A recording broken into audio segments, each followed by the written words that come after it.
Hi everyone, welcome back to the channel. In today's video, I'm going to show you how to configure port security on Cisco Switch. For this lab, we took one Cisco Switch and one PC.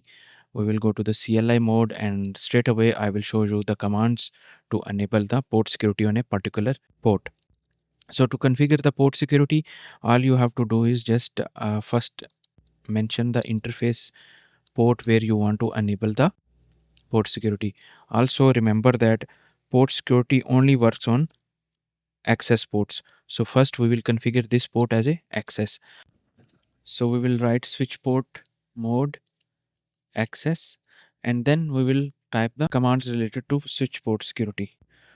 So we'll type switch port security, maximum number of devices 1, and then we will type again switch port security MAC address sticky.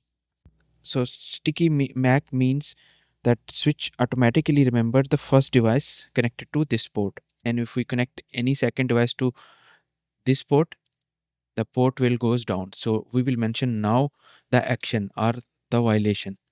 So we will type switch port security, and then we will type violation. If we type question mark, we will get the 3 violations: either protect, restrict, or simply shut down the port. So we will select shutdown,